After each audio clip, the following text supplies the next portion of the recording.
राजन को आज घर लौटने में देर हो गई थी। रात के सन्नाटे को वो अपनी साइकिल से चीरता हुआ चला जा रहा था।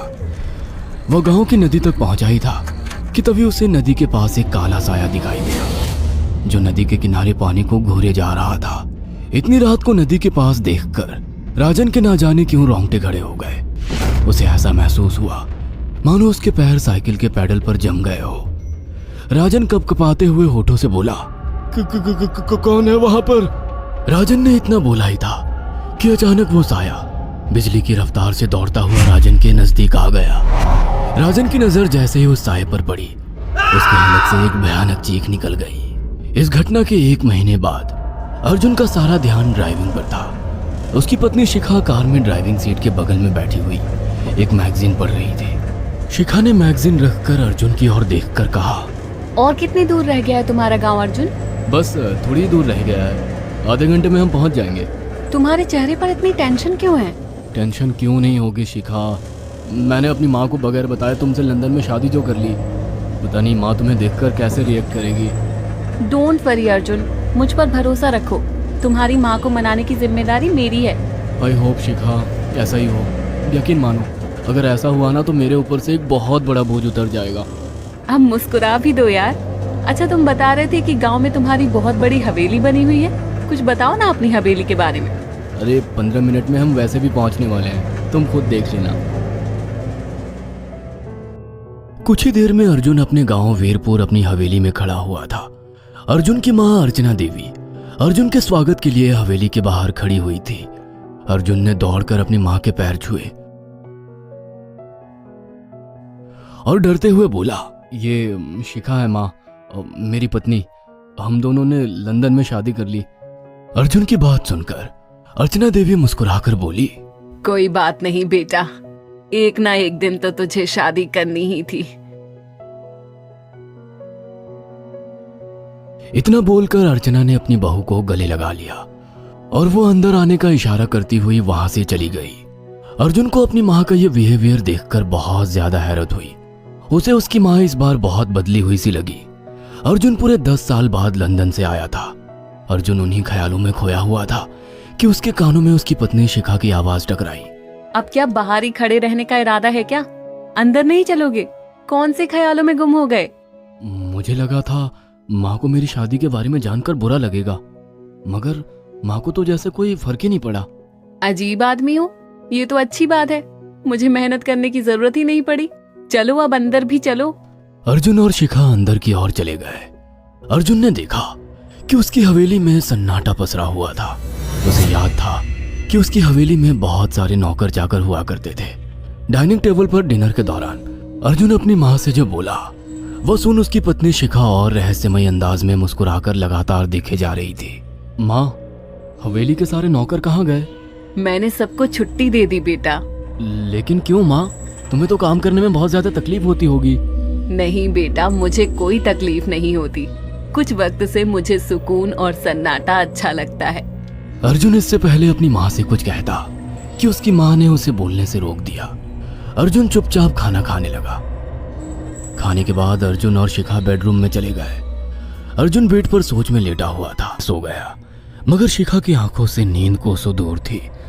अगली सुबह शिखा जल्दी उठकर किचन की ओर चली गई, मगर उसने देखा कि उसकी सास अर्चना नाश्ता तैयार कर चुकी थी। माँ, आपने तकलीफ क्यों की? मुझे बुला लेती आप। शिखा की बात सुनकर उसकी सास अजीब से अंदाज में शिखा की ओर देखने लगी।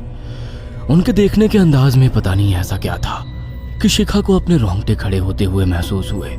अर्चना धीरे धीरे करीब कदमों से शिखा के करीब आकर बोली, कोई बात नहीं बेटी, तुम्हें अब यहीं रहना है। तुम सिर्फ मेरे बेटे के साथ प्यार से रहो और जल्दी से मुझे एक पोता दे दो। काम की चिंता मत करो, वो सब मैं कर लूंगी। कुछ ही दिनों के बाद अर्चना गर्भवती हो गई। उसे हवेली में रहते हुए 6 महीने से ज्यादा वक्त हो चुका था और इन 6 महीनों में उसने नोट किया कि जब से वो गर्भवती हुई है उसकी सास अचानक से आकर उसके पेट पर हाथ फेरने लगती और अजीब से अंदाज में उसके पेट को घूरने लगती। शिखा ने तंग आकर अर्जुन से कहा, अर्जुन, मुझे तुम्हारी माँ का बिहेवियर बड़ा अजीब लगता है। तुम्हारी माँ जब देखो मेरे पेट पर आकर हाथ फेरती रहती है। अरे माँ को अपने पोते के आने का बेसब्री से इंतजार है शिखा, इसमें अजीब लगने वाली क्या बात है? मैं तुम्हें कैसे समझाऊं? मैंने माँ की आंखों में एक अजीब सी चमक देखी है। कैसी चमक? शिखा के मुंह से अचानक से एक अल्फाज निकल गया, जैसे किसी डायन की आंखों में होती है। शिखा की बात सुनकर अर्जुन का गुस्सा 7वें आसमान पर पहुंच गया। वो गुस्से से चीखते हुए बोला, खबरदार शिखा, आगे एक शब्द मेरी माँ के खिलाफ मत निकालना, नहीं तो मुझसे बुरा कोई नहीं होगा। तुम्हें शर्म आनी चाहिए शिखा। जब से तुम यहाँ पर आई हो तब से मेरी माँ तुम्हारी कितनी चिंता करती है। वह तुम्हें समय से खुद नाश्ता बनाकर देती है, खाना देती है, यहाँ तक कि हवेली की साफ सफाई भी वो अकेली करती है। क्या बोलूं अब तुमसे, शर्म आती है मुझे तुम्हें अपनी पत्नी कहते हुए। इतना कहकर अर्जुन गुस्से से कमरे से निकल गया। शिखा अर्जुन से बहुत कुछ कहना चाहती थी मगर कह नहीं पाई। उसने महसूस किया था कि चाहे कितनी भी तेज आंधी और तूफान आए मगर हवेली के अंदर धूल की एक परत तक नहीं जमती थी।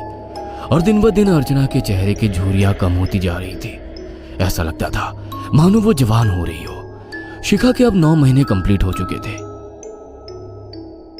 और एक रात अचानक उसे प्रेगनेंसी पेन होने लगे। वो दर्द से तड़पने लगी। ये देखकर अर्जुन घबरा गया। वो दौड़ा दौड़ा माँ को बुलाकर लाया और बोला, माँ, हमें तुरंत शिखा को किसी अच्छे हॉस्पिटल में एडमिट कराना होगा। अर्जुन ने देखा कि उसकी माँ ने उसकी बात को सुना ही नहीं।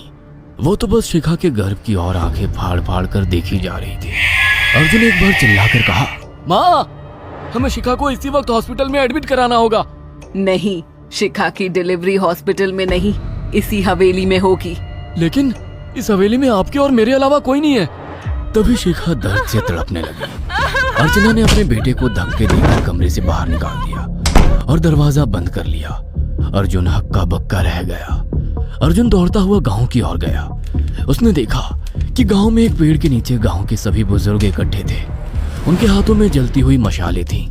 अर्जुन उनके पास पहुंच गया और बोला, मेरी मदद कीजिए, मेरी बीवी को प्रेगनेंसी दर्द हो रहे हैं। आप प्लीज किसी दाई को बुला लीजिए, जितना पैसा चाहिए देने को मैं तैयार हूँ।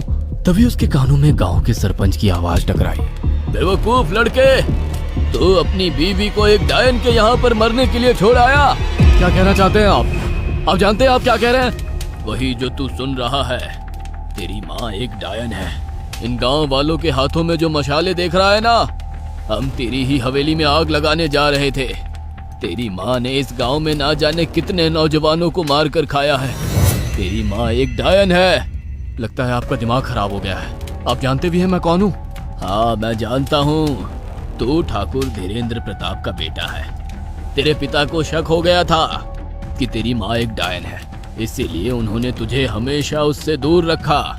पहले तेरी माँ ने तेरे पिता को मारा और धीरे धीरे करके वह हवेली के सारे नौकरों को मार कर खा गई और फिर गांव वालों को भी मारने लगी।